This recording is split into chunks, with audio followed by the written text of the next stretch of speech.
지나서 바로 패널 디스커션으로 가겠습니다. 세 분의 패널을 모셨고요. 홍익내과의원의 안진광 원장님, 충남의대 성서구 교수님, 건국의대 김성애 교수님. 안진광 원장님께서 먼저 코멘트나 질문 부탁드리겠습니다. 예, 강의 잘 들었습니다. 제가 예전에 배울 때는 드로프린 T나 드로프린 I 보통 CKMB 이런 걸 체크를 많이 했었는데, 이번에 보니까 HS 드로프린이라는 게 새로 나왔더라고요. 이게 그러면은 이전 거는 요즘은 체크를 안 하고 컨벤셔널 안 하고 HS 드로프린으로 주로 요즘은 다 하시는지, 그리고 T와 I를 다 해야 하는 건지 그 차이점이 있는지 그걸 좀 알려주십시오. 아까 제가 그래프 보여드린 것처럼 컨벤션은 위에 레벨에서 하고요. 그 다음에 하이 센시티브는 그 레벨이 거의 10분의 1 밑으로까지 측정이 되는 거라서, 지금은 이제 응급실에 오는 환자들이 이게 MI냐 아니냐 진단을 빨리 해가지고 내가 집으로 돌려보낼 거냐 입원할 거냐, 그래서 룰아웃이 되면은 바로 집으로 보낼 수 있기 때문에, 그래서 하이 센시티브 트로포닌을 주로 병원마다 채택을 해서 그걸 룰아웃 하기 위해서, 그렇기 위해서 주로 많이 대부분 세팅이 그렇게 되어 있는 경우가 많고요.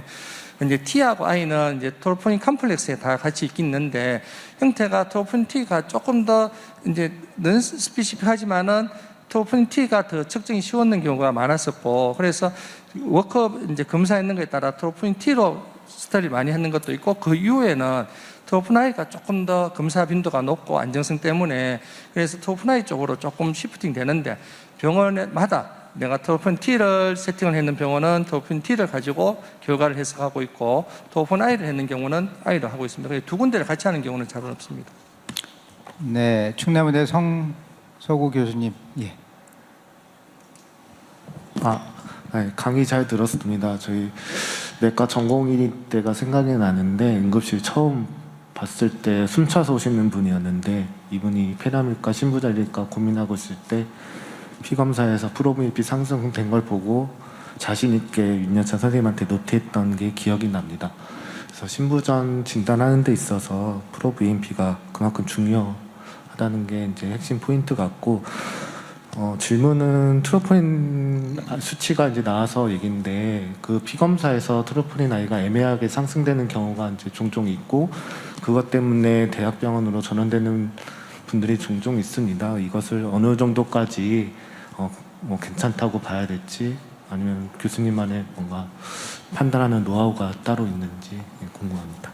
아까 말씀드린 것처럼 일단은 레벨이 낮게 되면 롤아웃이 되는데, 아까 보더라인에 걸리면 이게 MI도 아니고, 그 중에 대표적인 게 CKD 환자들이나 하트 페일러가 만성적으로 계속되면서 셀 인저리를 받는 경우가 있습니다. 그런 경우는 레벨이 높지도 않으면서 계속 스테이블하게 유지되는 경우가 그런 경우이기 때문에, 그 앞에 거하고 비교하셔가지고 내가, 그리고 또 어큐트 하트 페일러가 갑자기 펄모 에디마 심하고 하이폭시가 생기면 더 인질이 많아지기 때문에 일시적으로 조금 더 올라가지만은, 그게 우리가 MI 때 올라가는 형태처럼 올라갔다가 시간에 따라서 뚝 떨어지는 이런 형태를 보이지 않고, 올라가더라도 미니멀하게 올라가고 그게 유지되는 형태 비슷하게 되기 때문에, 그런 경우는 사실 이제 그 MI라고 생각하기는 어려운데, 그래도 우리나라에서는 우리나라뿐만 아니라 모든 나라에서 하트페일러의 제일 큰 원인이나 프리시피테이팅 팩터가 코로나리 아테리 디지즈거든요. 그래서 한 번쯤은 처음 맞는 경우는 저는 코로나리 아테리 디지즈의 워크업은 반드시 하고,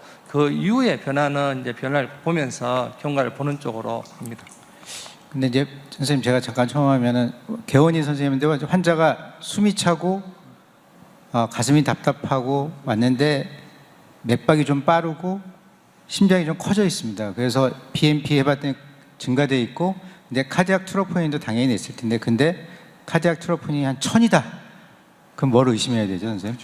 1000이면 사실 좀 높습니다, 사실은. 그래서, 엄청 높다, 그러면. 예, 그래서 이제 이게 옛날 레벨로 했을 때는 1인데 지금 1.0이거든요. 근데 지금 레벨로 하면 1000으로 계산이 돼, 마이크로그램하고 나노그램으로 차이기 때문에. 그런데 그래서 아마 하트페일러 진단 알고리즘에 보시면은, 진단을 우리가 피노타입에 정하고 나서 그 밑에 원인 질환을 반드시 이제 그 다음 단계로 가도록 되어 있습니다. 그러면은 그 원인 질환에 아까 말씀드린 어큐 코로너리 신드롬이나 코로나리 디지즈도 제일 많고 언더라인 디즈의 한 40% 정도 차지하고 있고 악화 요인에도 한 거의 50% 정도가 그 규권의 신도임이기 때문에 처음에는 아마 개인 병원에서 데리고 있기는 사실 쉽지는 않을 것 같고 한 번은 그걸 워크업 할 수 있는 병원에 보냈다가 아마 제일 마지막에 어떤 경우에 대학병원에 상급종합을 보내고 나중에 돌아왔을 때는 어떻게 하느냐 질문이 있던데 아마 그 세션 때 누가 말씀을 잘 해줄 거라고 생각하는데 한 번쯤은 그 이제 워크업을 하도록 보내는 게 맞을 것 같습니다. 그래서 원인이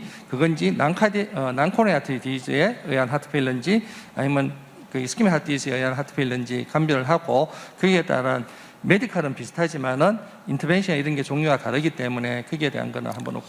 근데 최근에는 이제 로컬에서 그 영상의학과에서 코로나 CT를 많이 찍지 않습니까?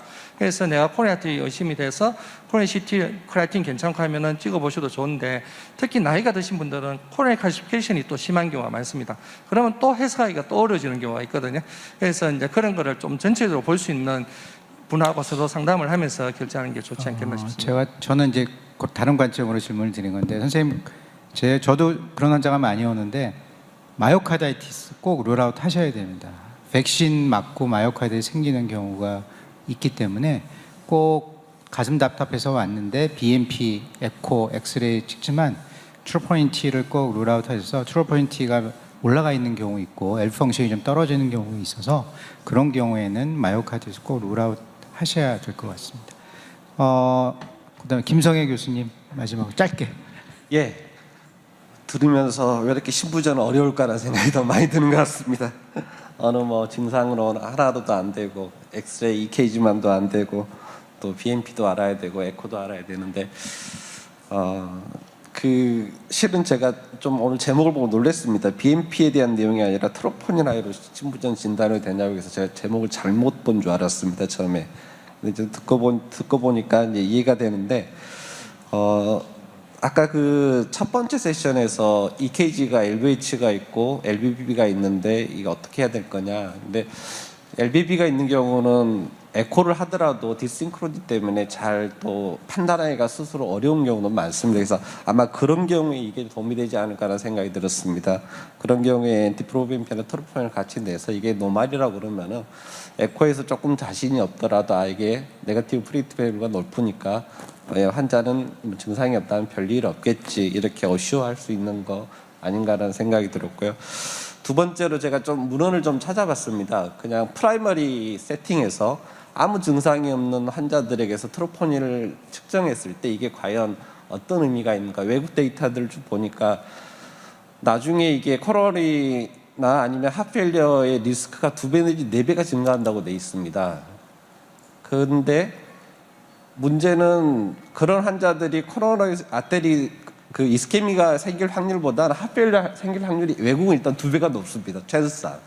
그러니까 내가 보는 환자 중에서 만약에 트로포닌이 높았다, 무증상이라 하더라도 그럼 이 환자에 있어서는 나중에 하펠리어 생길 확률이 굉장히 높은 환자다라는 것들은 그건 틀림없는 사실인 것 같습니다. 그렇다고 모두 다 스크린할 수 없지만은 그래서 만약 하이센 트로포닌을 체크하셨다가 증상이 없는데 좀 높다 이런 분들은 제가 봐서는 적어도 시리얼 팔로비나 나중에 추후 클로즈 옵저베이션 하는 거는 분명히 필요하지 않겠나라는 생각이 들었습니다. 이상입니다. 네, 네. 이정남 의원님 뭐 짧게. 네, 시간이 좀 지났지만 제가 잠깐 궁금한 거 하나만 여쭙고자 합니다. BMP에 관한 건데요.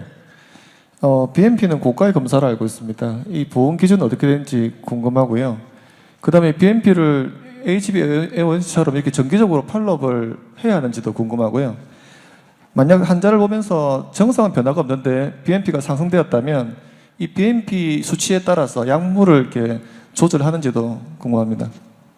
그 학술 이사님이 더 잘 싶은데 일단 보험 규정은 제가 알기로는 신부전이 의심되고 그걸 진단하는 목적으로 했을 때는 급여가 되는 걸로 알고 있습니다. 그래서 한 번은 이제 진단 코드를 I50을 넣고 하면은 문제가 없는 걸로 알고 있고 이제 시리얼로 할 거냐, 약의 반응을 볼 거냐 하는 거는 지금 이제 그런 약물 치료를 할 때 우리가 굉장히 신부전 약이 쭉 나올 건데 이 약을 타이트레이션을 어디까지 할 거냐, 우리가 컨벤셔널하게 스타디되는 용량까지 할 거냐, 아니면은 BMP가 어느 정도 내려가는 범위까지만 하고 유지해도 되었냐 이런 연구는 계속 하고 있습니다. 근데 아직은 BMP 가이디드 세라퓨틱 그 매니지먼트가 그렇게 그 성적이 아직 뭐 탁월하게 좋지는 않아가지고 지금은 팔로우하면서까지는 안 하고 만일에 이제 입원했다가 퇴원하거나 다음에 팔로우 했을 때 BNP 레벨이 어느 이하로 내려갔다 하면은 퇴원할 때 예를 들어서 15%에서 20% 이상 떨어진 상태로 퇴원한다 아니면 30% 이상 떨어졌다 이런 경우는 예후가 비교적 좋은 거고 퇴원할 때도 계속 높은 상태로 치료를 했을 때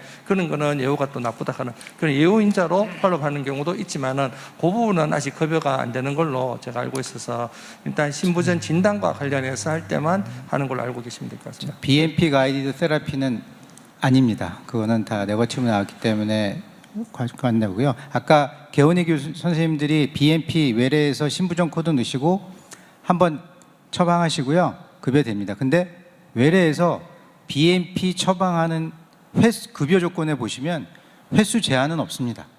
단 환자가 이제 신부전으로 진단받아서 BNP 한번 측정을 했습니다. 그래서 그 외래에서 약물 쓰는데 환자가 호흡곤란을 호소했을 때 BNP 처방하셔도 삭감은 아직까지는 안 됩니다.